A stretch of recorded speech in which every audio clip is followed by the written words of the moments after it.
Alcoholics. What made you stop drinking? When I was 16, my whole family died in a car accident. I was the only one who made it. One second, we were driving home from my sister's soccer game, laughing at something done. The next, I woke up at a hospital bed with a doctor standing over me, looking like he didn't want to be the one to say it. After that, I shut down. I had no close family, so they put me in foster care. The people who took me in barely acknowledged me. They made me sleep in the shed when I kissed them off. Some nights, I went to bed hungry. I started sneaking out, getting strangers to buy me whatever cheap liquor I could get my hands on. By 18, I was homeless. My routine was simple. Wake up, go to work, buy booze, pass out, repeat. I had no reason to stop. I didn't care if I woke up the next morning or not. Then one night, I was drinking outside a gas station when a cop pulled up. I kept my head down, waiting for him to tell me to move or arrest me. Instead, he leaned against his car and said, "You even old enough for that?" I shrugged. "Yeah, basically." He looked at me for a second, then nodded toward his car. I figured, what the hell, maybe a night in the cell would be better than this. But he didn't take me to the station. He went inside the gas station and returned with a coffee and a bag of food. He handed them to me and said, "Eat." I stared at the bag. It had been a while since someone told me to eat like they actually cared. I didn't say much, but he taught me to talk.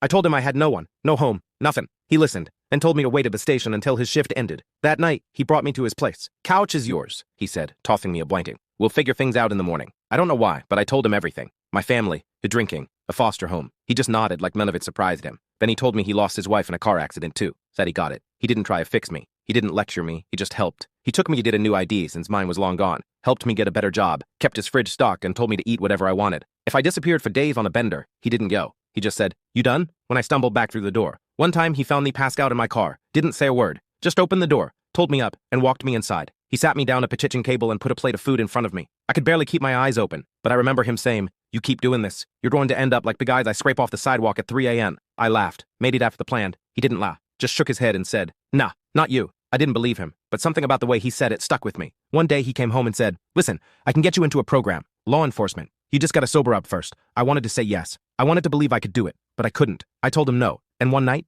he didn't come home. The next morning, I saw the headline. A cop was shot in the line of duty. My stomach dropped. I ran to the hospital and pushed past the nurses until I found his room. He was unconscious, hooked up to machines. They said he'd live, but he'd need help. I told them I'd do it. For weeks, I took care of everything. Cooked, cleaned, picked up his meds, made sure he got to his appointments. I barely thought about drinking. It just didn't seem important anymore. One night, he looked at me and said, "Hey, when did you quit?" I blinked. "Quit what?" He smirked. "I haven't seen you drunk in weeks." I hadn't even noticed. He clapped a hand on my shoulder and said, "That's what a real man does." After he healed, I told him I wanted to join that program. He helped me get in. We became family. Eventually, I became a cop too. That was 7 years ago, and I haven't thought of having a step since. Sometimes people ask what saved me, and I tell them it wasn't rehab, or fear, or even rock bottom. It was one good man who showed up when I needed it most, and never let go, even when I gave him every reason to.